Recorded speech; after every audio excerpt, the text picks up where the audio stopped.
I was still half conscious in a hospital bed when my boss decided to fire me. The phone started vibrating against my palm before I even realized where I was. I answered on instinct. "What the hell are you doing?" Greg Hollister's voice came through sharp and impatient. "No greeting, no concern. You're supposed to be at the office. If you're not here right now, stay home permanently." I swallowed, my throat dry. "Greg, I'm in the hospital. I was in a car accident last night." There was a pause, just long enough for me to think he might ask if I was okay. Instead, he exhaled through his nose. "That's not my problem. I need you here. We have deals moving." "I can't," I said. "I'm hooked to an IV." Another pause, colder this time. "If you can talk, you can work," he said. Then the line went dead. I stared at my phone, waiting for the shock to wear off. It didn't. 5 minutes later, a message lit up the screen. Human Resources. "Your contract is terminated effective immediately." I read it twice, then a third time. The words didn't change. My hand shook as I lowered the phone to my chest, careful not to tug the tubing taped to my arm. A nurse walked past the doorway, smiling at someone down the hall. Life continued at a normal pace everywhere except where I was lying. "My name is Maribel Knox. I had worked at that company for 7 years. I had never missed a critical approval. I had stayed late more times than I could count. And that morning, none of it mattered. Greg hadn't asked where I was. HR hadn't asked what happened. They had decided I was replaceable while I was still bleeding.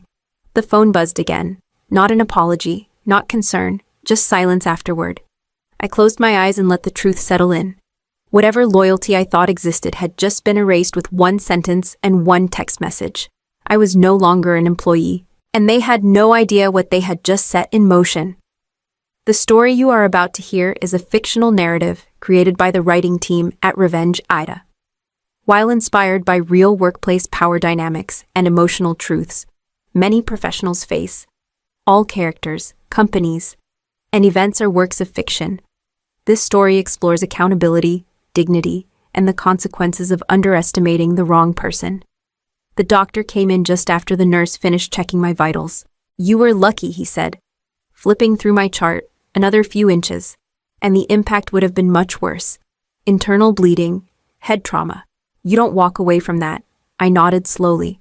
My head still throbbed, so I wasn't being dramatic. He gave a small professional smile. "No, you were very close to not waking up this morning." After he left, my phone vibrated again. An email this time. "Information technology. Please arrange the return of your company-issued laptop and access badge within 24 hours. No greeting, no name, just procedure." A moment later, another notification followed. "Security services. Your building access has been revoked." I stared at the screen, waiting for a follow-up message. Something human, something like, "Are you safe, or we heard you were in an accident?" Nothing came. The nurse returned to adjust the drip. She noticed my expression. "Everything okay? I lost my job," I said. The words felt unreal when I said them out loud. She paused. "Today?" "Yes," she frowned. "While you're here," I nodded. "That's..." She stopped herself, then finished quietly. "I'm sorry." My phone buzzed again. This time it was a short message from someone in operations. "Hey, HR says you're no longer active. Do you know who's covering your approvals?" I didn't answer. Another message came in. This one from a junior analyst I'd mentored for years. "They locked me out of the workflow. Everything's stuck." I set the phone face down on the bed. They hadn't asked where I was. They hadn't asked what happened. They had simply erased me and kept moving. The nurse finished her work and stepped back. "Try to rest," she said gently, after she left. I picked up my phone again. No missed calls, no concern, just requests and revocations. That was when the last piece fell into place. I had given them everything they asked for: time, loyalty, silence, and the moment I couldn't perform, they didn't even pause. They just reached for the delete button. I logged in out of habit, not intention. My thumb moved before my brain caught up, opening the work dashboard the same way it had every morning for years. The screen loaded without hesitation, no error, no lockout. Everything was still there. At the top of the queue sat a single item, flagged in red, status pending final authorization. I knew that transaction. Everyone did. It had been looming for weeks. whispered about in meetings like a storm no one wanted to name. A cross-border acquisition tied to logistics expansion, valued just over $50 million. Too large to auto-clear, too sensitive to delegate. My phone buzzed almost immediately, a message from Evan, one of the directors I'd worked with for years. "Hey, Maribel. Quick thing. Can you approve the pipeline? We're up against the wire." I didn't reply. Another message followed, more cautious this time. "HR says you're out, but the system still shows you as final sign-off." Is that a glitch? I stared at the screen, my pulse steady now in a way it hadn't been all morning. It wasn't a glitch. Every deal above 50 million required my authorization token. Not a password. Not a manager override. A layered approval system I'd helped design myself after a near-miss audit years earlier. At the time, Greg had rolled his eyes. Overkill, he'd called it. "You worry too much." The memory made my jaw tighten. Evan sent one more message. "They're asking if you can just approve it from home." From home. I looked down at the hospital bracelet still wrapped around my wrist, the IV line taped beside it. The termination text sat unread in my notifications now. Old news already. I typed slowly, carefully. "I'm not authorized to approve anything," I wrote. "According to HR, I don't work there anymore." 3 dots appeared, disappeared. Then his reply came back. "That's a problem." I locked the screen and let my hand rest on the bed. They had fired me as if I were a delay. They had moved on as if I were optional. But the deal was still waiting, and without my signature, so were they. I asked the nurse to bring my bag closer. She did without questions, sliding it within reach before stepping back out. My hands were steadier now as I pulled out my laptop and opened the contract file I hadn't looked at in years. The document felt heavier than it should have.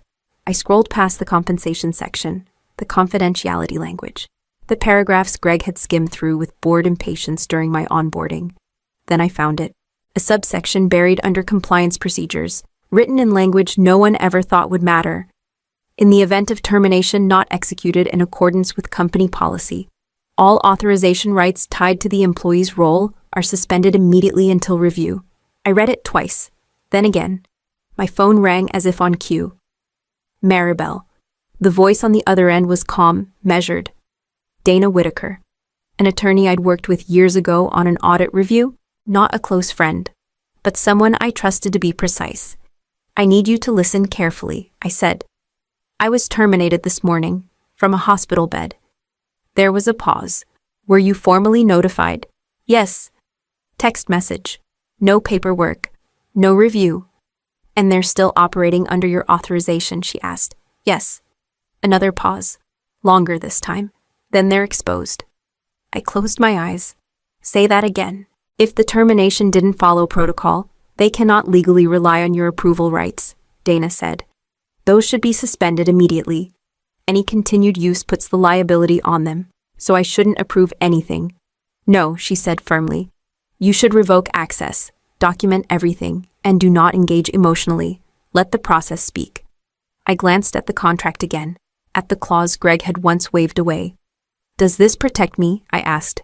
"It already has," Dana replied. "They just haven't realized it yet." The call ended quietly. No celebration, no rush of triumph, just certainty. I minimized the contract window and opened the system dashboard again. The pending transaction still glowed at the top, waiting for something that would never come automatically. For the first time since waking up, I wasn't reacting. I was choosing. And whatever came next would be on record, by the book, and impossible to undo. The HR message was still open when I looked at my phone again. "Your contract is terminated, effective immediately. No signature. No explanation. Just a sentence designed to close a door." I read it once more, slower this time, letting the weight of it settle. Then I tapped back to the system app. A notification banner slid down from the top of the screen, automatic and indifferent. Action required pending final authorization. I didn't rush. I opened the authorization panel the way I had hundreds of times before. The interface was familiar, almost comforting in its precision. My name was still there, my role, my token. The nurse stepped in to check the line in my arm. "You okay?" "I will be," I said. She nodded and stepped back out. I tapped the revocation option. A confirmation window appeared. Revoking authorization will suspend all approvals associated with this role. I hesitated for a single breath, not out of fear, but because I understood exactly what would follow. Then I pressed confirm. The screen refreshed. Authorization status revoked. Almost immediately, alerts began stacking in the activity log. The transaction at the top of the queue shifted from pending to frozen. A system-generated notice populated beneath it, time-stamped to the second. Final approval unavailable. Transaction suspended. Another notification followed, then another. Automated emails triggered in sequence, routed to executive leadership, compliance, and legal. My phone rang. I let it ring. A second call came in, then a third. A message popped up from Evan. Maribel, something just happened. The deal is locked. I typed back one sentence. HR ended my authority. 3 dots appeared, vanished, reappeared. That's not how this was supposed to go. I set the phone down on the bed, my hand steady now, my mind clear. They had pressed send without thinking 5 minutes earlier. Now the system was responding exactly as it had been designed to. There was no undo button. And whatever came next would be far louder than a text message. How loud does silence get when $50 million goes nowhere? My phone didn't ring at first. It exploded. The first call came from HR. I answered that one. There's been a miscommunication, the woman said quickly. I recognized her voice from onboarding calls years ago. Calm by training, strained now. Your termination is under review. We just need you to restore access while we sort this out. I don't have access. I said. HR ended it. A pause. Papers shuffled. You can't just shut down approvals. I didn't. I replied. Your message did. She inhaled, sharp and shallow. We'll call you back. The next call came from an unfamiliar number. I answered it. This is Robert Hale, the man said. Chief Executive Officer. I sat up a little straighter. Yes, what did you do? He asked. Nothing, I said. I stopped being allowed to. Silence stretched between us. I could hear breathing on the other end. Controlled but tight. You understand the scale of what's frozen, he said. This deal closes today. I understand, I said. I also understand I was terminated this morning. That's being reviewed, he said again. More force this time. After the fact, I said. After my authority was removed. Another pause. His voice dropped. We need this fixed. You needed it handled before you fired me, I said. From a hospital bed. The call ended without goodbye. A voicemail appeared seconds later. Greg. You think you're being clever, his voice snarled. You're interfering with company business. You're going to regret this. I listened to it once. I didn't delete it. Messages stacked up across my screen. Operations, legal, someone from compliance asking for timestamps, someone else asking if I was feeling better, as if that might soften things. I didn't answer. They had all the urgency in the world now. Every second mattered to them. Every minute cost them something. For the first time all day, the imbalance was gone. They weren't waiting on my recovery anymore. They were waiting on my decision. What do powerful people say when they're no longer in control? The meeting invite came through as urgent. No agenda, no apologies.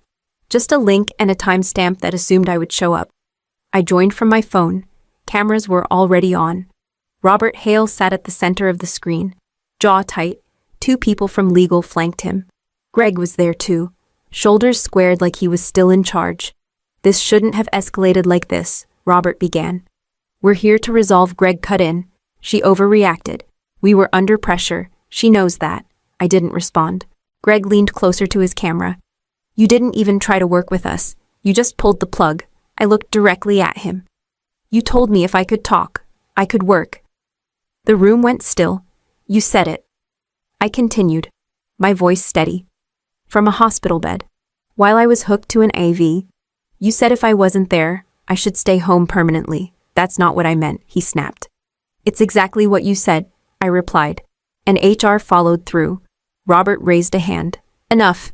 Maribel, what do you want? I didn't rush to answer. First, I said, my termination is reversed in writing, effective immediately. Second, all communication goes through legal. Third, Greg is removed from any role involving approvals or personnel decisions. Greg laughed, short and sharp. You don't get to make demands. Robert didn't look at him. Continue. I won't restore authorization until those conditions are met, I said. and I won't respond to threats. Greg's face flushed. This is extortion. No, I said. This is documentation. One of the lawyers cleared her throat. We need a moment, Robert nodded. Greg, step off the call. What Greg said. You can't be serious. Now, Robert said. Greg disappeared from the screen. Robert exhaled slowly and looked back at me. Give us 10 minutes. I'll be here, I said. So will the system. The call went silent. For the first time since that morning, I wasn't defending myself. I was being listened to. What does accountability look like when it finally arrives? The next call came from legal, not HR. This conversation is being documented, the woman said. She introduced herself as Claire Morgan, senior counsel. Her tone was careful, deliberate. An internal investigation has been opened regarding your termination. I assumed it would be, I said. There were procedural violations, she continued. Multiple.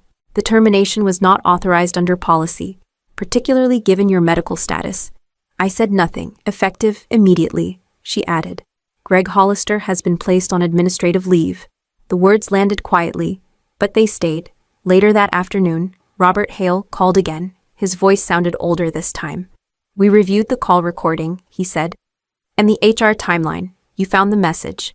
I said, we found all of it. He replied. Greg exceeded his authority. His actions exposed the company to significant risk. And the deal, I asked. It remains frozen, he said. Compliance won't release it until this is resolved. A pause followed. Then he spoke again. Greg's employment has been terminated for misconduct. I closed my eyes for a moment, not out of relief, out of finality. That decision was unanimous, he added. No severance. Another call came in before the day was over. This one from Dana. They admitted wrongful termination, she said. In writing. Keep that, I will, I said. Do not restore access yet, she continued. Let them formalize everything. I'm not rushing, I replied. Emails followed, one after another. Apologies drafted by committees. Assurances filtered through legal language. Requests framed as cooperation rather than demand. The system remained locked. The transaction stayed frozen. Every clock inside that company was now tied to a decision they could no longer control. By evening, the nurse came in to adjust my IV. She glanced at my phone lighting up again and shook her head. Busy job, she said. Not anymore, I replied. The silence that followed felt different now. Not empty, not waiting, structured, and expensive. What's worse than losing money or being forced to admit why the settlement call was short? That was the first thing I noticed. Robert Hale spoke carefully, as if every word had been weighed by 3 attorneys before reaching me. We've reached an agreement, he said. Legal liability will be recorded. The transaction will be released after compliance signs off. Recorded how I asked. As a disclosed legal obligation, he said. The amount is $50 million. There it was. Out in the open. No longer a rumor. No longer a delay blamed on systems or timing. A number with a reason attached to it. The shareholders have been informed, he added. They will see it in the next report. I could hear the strain now. The cost of having to explain something that never should have happened. And my position, I asked. We're prepared to reinstate you immediately, he said. With revised terms. I didn't answer right away. Dana's voice cut in through the speaker. Say what you want, Maribel. I took a breath. I won't be returning. There was a pause. May I ask why Robert said, because I don't work where people have to get hurt before they're believed, I said. Another pause. He didn't argue. The paperwork arrived an hour later. Formal language, careful phrasing. A confirmation that the termination had been wrongful. A confirmation that the liability was real. Dana skimmed it with me. This is clean, she said. They're owning it. They have to, I replied. It's public now. When the call ended, my phone went quiet for the first time all day. No executives. No requests. No urgency. I hadn't erased anything. I hadn't stolen a cent. I had forced the truth to show up on the balance sheet. And once it was there, it couldn't be ignored. What if the moment they tried to erase you became the moment they lost everything? The settlement notice arrived while I was still in recovery. Dana forwarded it without commentary, just the document and a timestamp. I read it once, then again. Wrongful termination acknowledged. Legal liability recorded. $50 million listed as a disclosed obligation, effective immediately. The nurse came in as I finished reading. You look lighter, she said, adjusting the monitor. I feel finished, I replied. My phone buzzed again, this time with a news alert. Executive dismissal confirmed. Greg Hollister's name attached to the phrase gross misconduct in a headline that didn't mention me at all. It didn't need to. Dana called a few minutes later. You don't have to respond to anything else, she said. They're done. I know, I said. I opened my email one last time and wrote a message to Robert Hale. No anger, no conditions, just facts. The settlement has been received. My access remains revoked. Please confirm all future communication goes through counsel. I hit send and closed the app. There were no follow-up calls, no attempts to negotiate, no final speeches about misunderstandings or pressure. The system moved forward without me, slower now, heavier with consequences. A doctor stopped by before the end of the shift. You're healing well, he said. You'll be discharged soon. Thank you, I said. When he left, I lay back and let the quiet settle. Not the kind of quiet that waits, the kind that ends something. I didn't destroy the company. I didn't threaten anyone. I didn't take what wasn't mine. I made them say out loud what they tried to bury. I made them record it. I made them pay for it. They called me replaceable while I was broken. So I showed them what happened when the wrong person was removed. The moment my boss picked up the microphone at the merger party, something in my chest went tight. He thanked the executives, the partners, the people whose titles filled entire email signatures. Then his gaze slid toward me like an afterthought that suddenly became useful. And this, he continued, smiling, is Layla Morgan, just support staff, no authority, no voice. Laughter spread fast, easy, comfortable. I stayed still. My name is Layla Morgan. I am 42 years old, and I have spent the last decade keeping integrations from collapsing, while people like him took credit for stability they never touched. He wasn't done. Layla handles the approvals, he added lightly. If anything goes wrong during integration, she signed off. A few heads nodded. Someone raised their glass. I leaned closer, barely moving my lips. That's not accurate. He didn't turn. Relax. It's a joke. A joke lands and disappears. This one was meant to stick. My phone vibrated once in my hand. Approval irregularities urgent. The timing was too clean to be coincidence. I looked up at him again. The confidence, the ease, the certainty that I would stay quiet, like I always had. He believed the room would remember the title he gave me, not the work I did. Behind me, someone whispered. Support staff. I slipped the phone back into my pocket. No reaction, no correction. I stayed where I was and listened to the rest of his speech roll forward without me. Because humiliation is loud, but setups are careful, and people who feel safe enough to volunteer your name in public usually believe you cannot stop what comes next. The story you're about to hear is a fictional work created by the writing team at Revenge AITA. Each story explores a different power imbalance and a different form of accountability. No two endings in this series are the same. By the time the applause faded, I understood the truth he was hiding behind humor. This merger wasn't about growth, it was about blame, and he had just decided where it would land.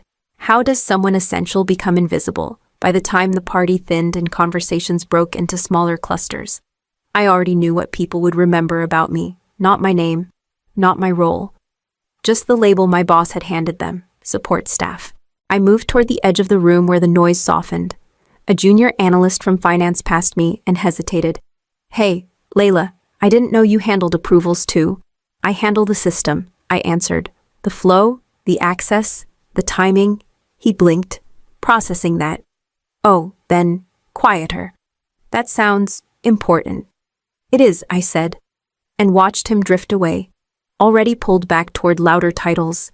I was never an assistant. I built the approval maps when the company outgrew its first acquisition. I controlled who touched which systems, when credentials expired, how handoffs happened between teams that barely spoke the same language. When something broke at 2 a.m, my phone rang. When it worked the next day, my boss stood in front of a slide and accepted congratulations. That had been the pattern for years. Once, during a smaller acquisition, I'd flagged a risk no one wanted to hear. He waved it off in the meeting. Later, when the issue surfaced anyway, he leaned into my doorway with a practiced sigh. Next time, bring it to me sooner. I had brought it to him. He just preferred the version where I was at fault. The merger made everything sharper. More money, more pressure, more incentive to make sure the damage landed somewhere safe. I crossed paths with him near the bar. He didn't slow down. "Good job tonight," he said, already looking past me. "You handled that well." "What part?" I asked.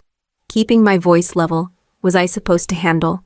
He paused, surprised by the question. "You know what I mean. Being flexible, quiet, useful." That was why he chose me. I didn't challenge him in public. I fixed problems before they reached his desk. I absorbed blame without making noise. As I watched him laugh with the people who would decide his future, the realization settled in fully. In this merger, I wasn't just overlooked. I was convenient. And that was something I understood very well. What if the first person who doubts the story isn't on your side or theirs? I felt it before I heard my name. Layla. The voice came from behind me, low and careful. I turned to see a man I recognized from earlier meetings but had never spoken to directly. Gray suit, neutral expression, the kind of presence designed not to attract attention. "I'm Daniel," he said, compliance, acquiring firm. I waited. He leaned closer, just enough to keep the conversation private. "I need to ask you something, and I need you not to answer it out loud." My shoulders tightened. "Go on. Did you approve the final integration access changes last Friday?" "No." He nodded once, like he'd expected that. "Then we have a problem." The words landed heavier than the music still humming behind us. He continued. "Your name appears on 3 approvals, different times, different systems. The logs don't match the activity." "I wasn't even in the office," I replied. "I was on site with the data migration team." "I know," he said. "That's why I'm here." I studied his face, searching for accusation. There was none, just restraint. "Professional concern. I'm not accusing you of anything," he added. "But someone is using your authority. And if this closes the way it's headed, that trail ends with you." My phone buzzed again in my pocket. I didn't look. "Why tell me?" I asked. "Because I don't like stories that fall apart under audit," he said. "And because once the paperwork is final, intentions stop mattering." A group laughed nearby. Someone called my boss's name. Daniel straightened, already stepping back. "Check your access history," he said quietly. "And whatever you find, document it. Don't confront anyone yet. Are you telling anyone else? Not until I see what you see." He walked away without another word. I stood there, the room suddenly distant. Embarrassment had been one thing. This was different.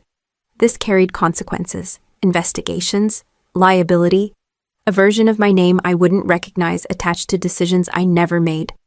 I pulled out my phone and opened the email I'd ignored earlier. "Approval irregularities, urgent." I understood the shift immediately. This was no longer about perception. It was about proof. Why does silence always come with a deadline?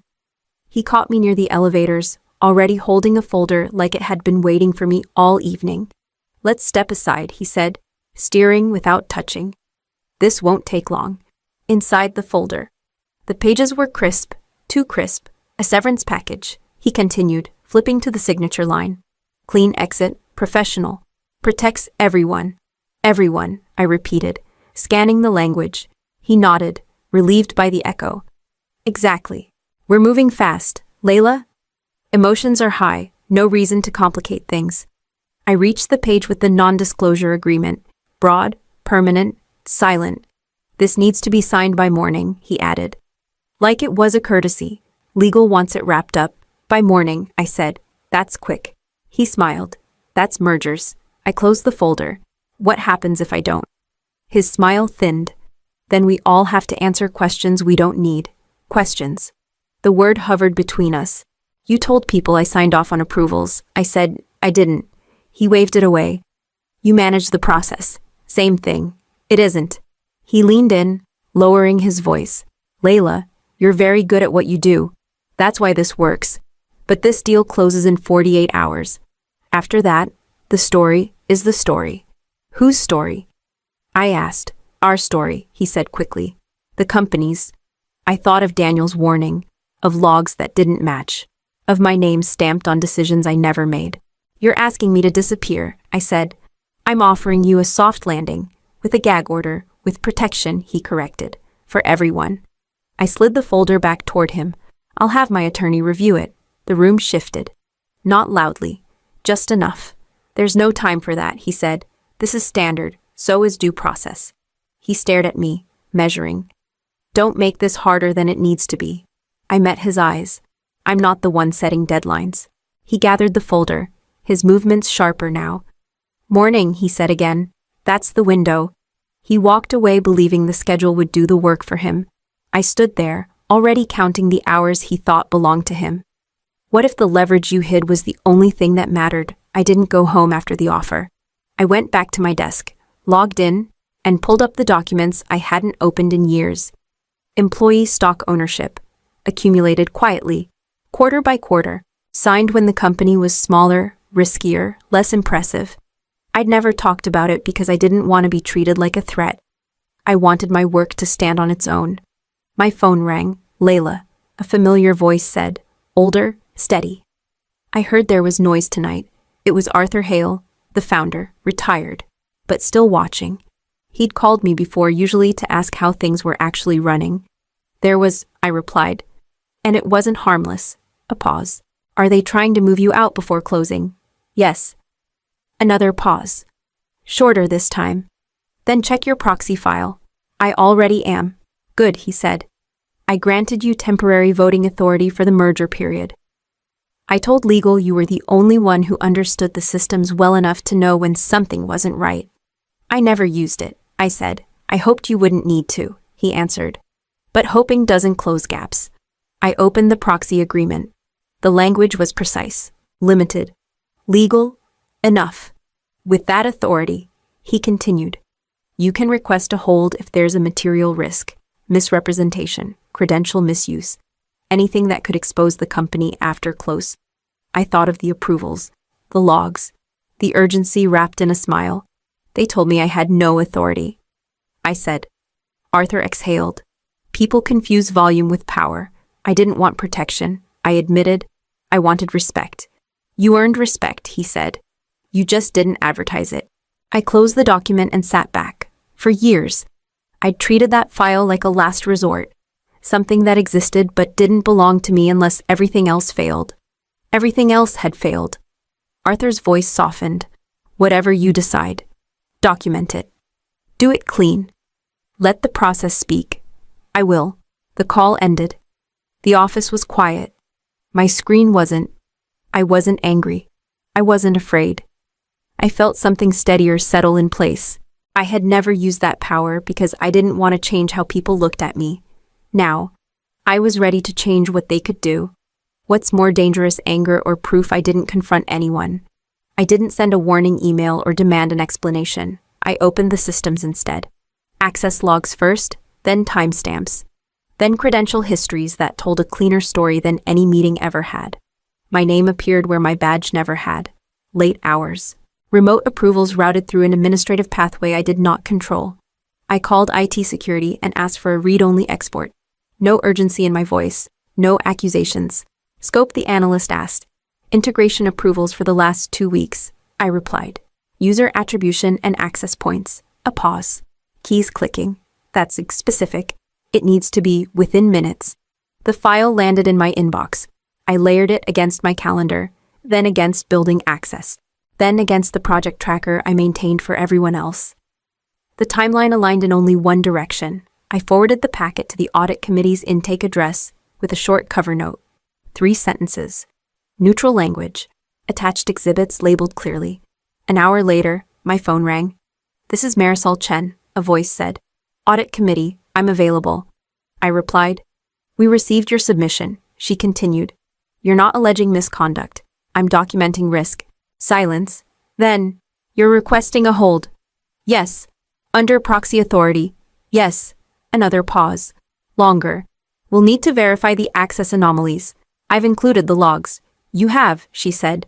Will involve IT and legal. I understand. She lowered her voice slightly. You should know this will freeze activity. That's the point. We'll notify leadership. You don't need to, I said. They already know there's a deadline. She exhaled. All right. You'll receive confirmation shortly. The call ended without ceremony. I leaned back and watched the status update change from pending to under review. No raised voices, no drama, just a system doing exactly what it was designed to do once someone stopped protecting the wrong assumptions. My phone buzzed again, a message from my boss. "We need to talk, now." I didn't respond. The process was already moving. What if your enemy underestimates you one last time? The pre-closing meeting moved fast, like it always did when people believed the ending was guaranteed. My boss took the lead without looking in my direction. "We're aligned," he said. "Legal has reviewed. Integration is ready. We're on track to finalize today." A partner from the acquiring firm glanced at the agenda. There was a note about a temporary hold. He smiled. "Procedural noise, support level confusion, already handled." I felt the room tilt slightly toward him. He continued, warming to the sound of his own certainty. "There's no reason to slow this down. We've all invested too much time, too much trust." Marisol from Audit spoke carefully. "We are verifying an access anomaly," he waved a hand, "which has nothing to do with authority. Layla doesn't have the power to delay anything." A few people nodded. Someone closed a laptop. I stayed still. He turned to the group. "Let's proceed with signatures." Legal began passing folders down the table. Pens followed. The sound was small but final. "Before we do," Marisol said, "we need to confirm there's nothing to confirm." My boss cut in. "We're past that." He looked at me then, finally. The look he used when he expected compliance, silence, gratitude for being included at all. "Layla," he said, softening his tone, "you're good at details. This part is bigger than details." "I agree," I replied. A few heads turned. He frowned. "Then we're aligned." I placed my hands on the table. "Not yet." The room went quiet. Not all at once, but enough. Legal paused mid-motion. Marisol stopped speaking. The partner from the acquiring firm leaned back, watching. My boss's voice sharpened. "This isn't your call. It is today," I said. He laughed once, short and dismissive. "You don't have that authority." I met his gaze and didn't look away. "You assumed I wouldn't use it." The pen stopped moving. The folders remained open. The deal waited, balanced on a silence he had mistaken for consent. "What happens when the quietest person speaks last? I'm invoking my proxy authority," I said, keeping my voice even, effective, immediately. The words landed without force, but they stopped everything. Legal looked up first. "Layla, can you clarify the scope?" "Yes," I replied. "I'm placing the merger on hold, pending verification of access anomalies tied to approvals bearing my name." My boss leaned back in his chair. "This is absurd." Marisol from Audit didn't look at him. "We received the documentation," he scoffed. "Documentation doesn't equal authority." Legal opened the file I had sent hours earlier. "Proxy confirmation is valid," she said, eyes moving quickly. "Temporary voting rights during the merger window." My boss's smile didn't move. "That doesn't give her. It gives her exactly this." Legal said, cutting in. A procedural stop. IT security joined the line. "We've confirmed credential misuse," the analyst reported. "Administrative access routed through a secondary pathway. The approvals were not executed by Layla Morgan." Silence settled, heavier now. The partner from the acquiring firm spoke carefully. "Then we cannot proceed." My boss's chair scraped the floor as he stood. "This is a misunderstanding. We can resolve it offline." Marisol shook her head. "Not anymore." Legal closed the folder. "All signing is frozen." He turned to me, anger flashing through the certainty he'd worn all day. "You could have come to me." "I did," I said, "more than once." "That's not the point." "It is," I answered. "You used my name because you thought it was safe." Security stepped closer to the table. "Sir," one of them said, "we need to pause this session." My boss looked around, searching for support that wasn't there. "You're making a mistake," he said, quieter now. Legal stood. "We'll continue this after internal review." He was escorted out without ceremony. No raised voices, no spectacle. Just the sudden absence of the person who had assumed control was permanent. The room exhaled. I gathered my papers and remained seated. The hold had been recorded. The system reflected it in real time. The merger would wait. And for the first time since my name had been offered up as cover, it waited because I said it would. Is losing power worse than losing reputation? They didn't announce his termination in a meeting. There was no dramatic email. His name simply disappeared from the calendar invites first, then from the leadership directory. By the third day, it was official. Marisol called me into a small conference room. Legal was already there. Folders closed, expressions neutral. He's been terminated for cause. She said, misrepresentation, retaliation, and misuse of credentials. Legal added, the board has also agreed to a non-compete clause. He will not hold an executive role in this industry for several years. I nodded once. No satisfaction, just acknowledgement. The merger, the acquiring firm's representative said, is being renegotiated. With conditions, Marisol clarified. Employee protections, audit oversight, clear separation of system access. Legal slid a document across the table, and this corrects the record. Your name is formally cleared. The approvals were falsified. That finding will stand. I read the language carefully, precise, final. Later that afternoon, I passed him in the hallway outside HR. He looked smaller without the room bending toward him. You didn't have to do it like this, he said. I didn't do it, I replied. You did. He scoffed weakly. You think this makes you important. I think it makes things accurate. He searched my face, then looked away. Enjoy your win. It wasn't a game, I said. It was my name. He had no answer for that. The following week, an internal memo went out. Short, clear, no apologies, just facts. Layla Morgan had not approved the flagged actions. Layla Morgan had raised the issue through proper channels. The company thanked her for her diligence. A colleague stopped me near the elevators. I didn't know you could do that, she said. Neither did he, I answered. The world kept moving. Titles shifted. Processes changed. I stayed where I was, steady in the space that had finally stopped tilting against me. The fight was over, but my work was not. What does power look like after you stop hiding it? The offer came in a short meeting with legal and audit. No ceremony, no applause. We want you to oversee post-merger systems governance, Marisol said. Direct access, independent reporting, final authority on approvals. I nodded. With separation of credentials, yes, legal added. And audit-triggered freezes. No single executive override. That stays, I said. If my name is on a decision, the trail has to be clean. It will be, Marisol replied. That's why this role exists. Later, I met the team who would report to me. A mix of engineers and analysts who had learned to keep their heads down. One of them spoke first. So, what changes? I didn't raise my voice. We document ownership. We rotate access. We log every exception. And if anyone pressures you to shortcut, you come to me. A pause, then relief. Another meeting followed. This one with the acquiring firm. Their representative leaned back, studying the framework I'd drafted. This would have caught the misuse weeks earlier. That's the point, I said. Protection shouldn't depend on who's popular. He smiled. You don't sound like support staff. I never was. The work settled into a rhythm. Fewer surprises, fewer late-night fixes, more accountability where it belonged. People stopped whispering. Processes started speaking for themselves. I passed the old conference room once. Empty now. The place where my name had been volunteered. The place where silence had been mistaken for consent.